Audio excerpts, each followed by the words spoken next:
peut imaginer des entreprises sans relation client? Je pense que oui, mais à condition de le dire, c'est-à-dire de ne pas être hypocrite. Je vais vous donner un exemple, Ryanair par exemple. Ryanair, tout le monde aime Ryanair parce que les prix sont extraordinaires. Maintenant, il y a récemment, donc, il y a autant de passagers sur Ryanair que sur Air France, donc ça commence à être spectaculaire. Ryanair n'a pas de relation client. J'ai fait un courrier de réclamation à Ryanair, donc je sais de quoi je parle. Il n'y a pas de relation. La réponse, elle est absurde, elle n'est même pas écrite en français, ni en anglais. Il n'y a pas de relation. Il n'y a pas de relation. Sauf que Ryanair a un peu oublié de nous le dire, quoi. Donc moi, je pense que dans les entreprises, dans les valeurs,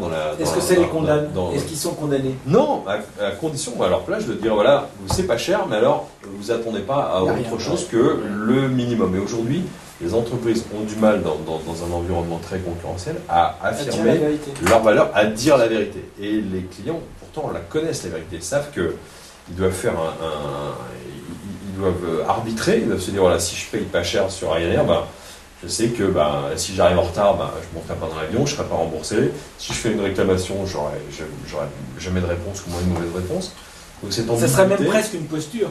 Moi, ça me rappelle tout à fait la position des gens de But, par exemple, qui disaient nos magasins, ça ressemble à des hangars, parce que si les gens ne rentrent pas dans un hangar, ils vont se dire je paye encore trop cher.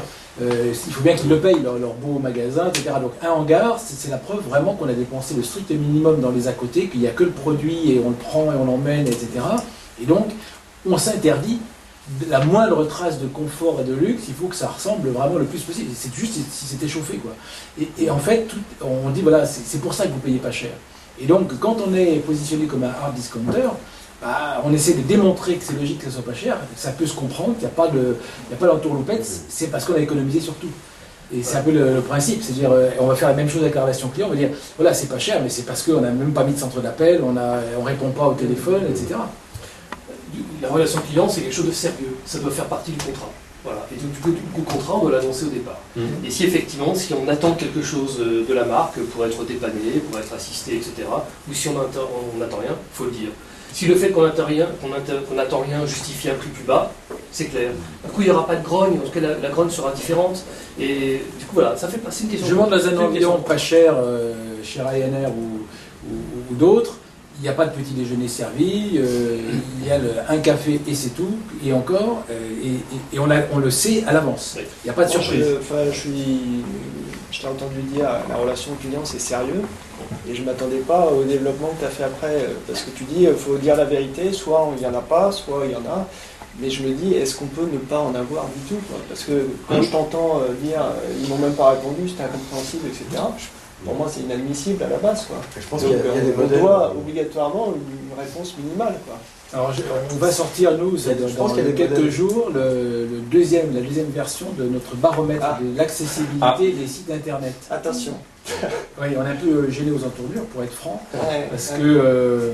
parce qu'on de naissance. Sur les boules de pétanque en tête, non, c'est pas les boules de pétanque.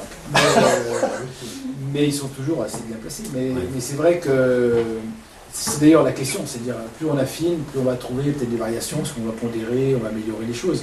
On ne prétend pas avoir un baromètre scientifique où tout est vrai. Simplement, on fait quand même l'effort de tester on teste l'accueil téléphonique et l'accueil par contactez-nous quand il existe. Donc déjà, on teste le fait que ça existe, parce qu'il y a encore pas mal de boîtes où il n'y a ni le numéro de téléphone, ni le contactez-nous. Donc une fois qu'on l'a acheté, il ne reste plus qu'à mettre un cierge pour être sûr que le produit arrive. Et s'il arrive et qu'il ne marche pas... C'est obligatoire maintenant. Ah oui, a priori, il y a des gens chez qui c'est pas encore arrivé. Et après, la manière dont ça se passe, quand je cherche à les joindre, qu'est-ce que j'ai comme... Est-ce que ça répond? En combien de temps? On est resté assez factuel et assez quantitatif. On n'est pas allé mesurer les qualités de réponse à ce jour, c'est un peu compliqué. Mais rien que le fait de dire ce préalable en disant... Il faut au moins répondre aux gens une fois qu'ils sont clients. C'est pas si évident que ça. Et il y a encore beaucoup de marques qui, justement, prennent pas mal de recul par rapport à ça. Et probablement, ça fait partie des choses où on économise, on pense qu'on va économiser, je sais pas. Ce qui est amusant, c'est que finalement, parmi les gens qui répondent le mieux, il y a l'administration. On envoie... Ils ont changé. On envoie un mail pour se plaindre à la DCCRF. Ils répondent, et pas forcément de façon laconique, du côté des impôts aussi, ils sont très rapides Les et impôts, c'est mieux efficaces. Le numéro unique à la poste, numéro de téléphone unique. C'est extraordinaire. Ouais, l'administration a progressé sur la relation client, c'est sûr. Au point qu'elle est parfois plus transparente que la plupart des marques, que les choses sont dites et qu'on n'hésite pas à vous dire qu'il n'y a pas, que vous n'aurez pas. Bon, j'ai pas l'impression que dans l'administration, ils soient fliqués de la même façon à la seconde qu'ils passent on à revient machin. au début de la Alors est-ce que c'est un peu comme chez Zappos finalement, parce que je parle de Ryanair, mais il y a aussi l'exemple inverse, c'est chez Zappos, donc qui appartient à Amazon. Le patron de Zappos a toujours dit que dans les appels qui étaient faits au call center, on ne comptait pas le temps d'appel. Un client pouvait rester en ligne 1 heure avec un opérateur. Zappos, les chaussures en ligne. Les chaussures en ligne aux États-Unis. Donc là, c'est l'exemple extrême. On est en dehors de la gestion industrielle de l'appel, on est dans une gestion client complètement différente, mais on sait que c'est plus cher, parce que Zappos, c'est pas connu pour être le site le moins cher de chaussures. Tout comme Sarenza en France. Mais c'est le niveau de service. Donc on revient à l'annonce des valeurs, à cette hypocrisie, de dire que là, en l'occurrence, j'annonce dès le départ que j'aurai pas les chaussures les moins chères du marché. En revanche, si vous nous appelez, vous pouvez rester 3/4 d'heure au téléphone. Et si vous ne trouvez pas le modèle de chaussures que vous cherchez sur notre site, je vais vous donner l'adresse d'un site où le trouver, qui peut être notre concurrent. Et ça, c'est généreux, ça. C'est extraordinaire. Mais les clients aiment bien les entreprises généreuses aussi. Exactement. Ce qu'il annonce. C'est un point clé.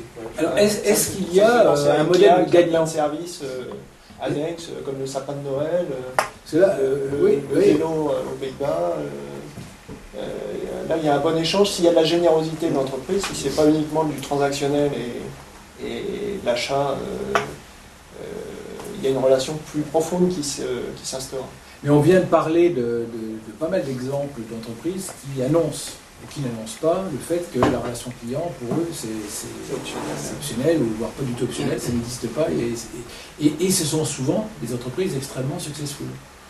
Est-ce qu'on a tous en tête des entreprises qui sont des vraies entreprises 2.0, qui pratiquent un vrai dialogue, où on a favorisé l'intervention du consommateur, on a pris en compte son avis, on l'a laissé venir, on a été transparent avec lui, on a établi un dialogue avec les différentes branches de l'entreprise, il peut parler un peu avec qui il veut de quelques sujets, et qui soient des entreprises très performantes du point de vue financier, avec des résultats, etc. Est-ce qu'on a un exemple à citer ? Je sais pas, Amazon, on parlait.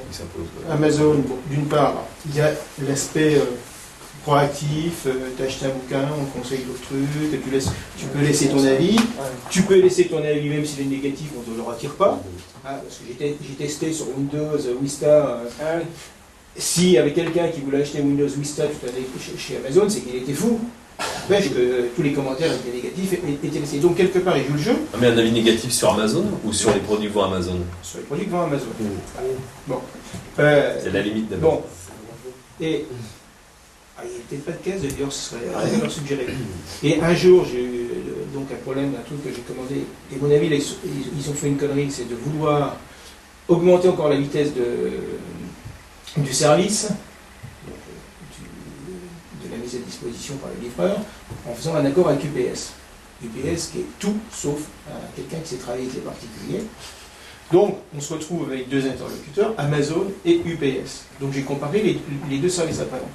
Sur Amazon, il y a un numéro normal, c'est-à-dire c'est pas un numéro surtaxé, ce qui est quand même assez rare. On tombe sur quelqu'un qui vous répond, qui va s'enseigner, qui vous rappelle, j'ai eu UPS, etc., vous êtes livré. UPS, vous avez déjà trouvé le numéro, il est surtaxé, il répond quand il a le temps, et quand vous suivez le service, c'est marqué qu'aujourd'hui, ça n'a pas été livré parce que le magasin était fermé. Déjà, c'est mon domicile, parce qu'ils ne sont pas adaptés au temps. Donc, je pense que, et là, on voit les différences finalement sur le même problème, puisqu'ils rendaient tous les deux la moitié du service, et tous les deux, on voulait suivre. Donc, quelque part, je pense que certainement Amazon n'est pas encore perceptible, mais certainement est peut-être mieux en avance que oui, bien sûr. J'ai pas testé le retour des produits. C'est l'exemple, il y a Zappos, en France il y a Sarenza aussi, qui met un point d'honneur à avoir un service client extraordinaire, sur le modèle de Zappos aux États-Unis.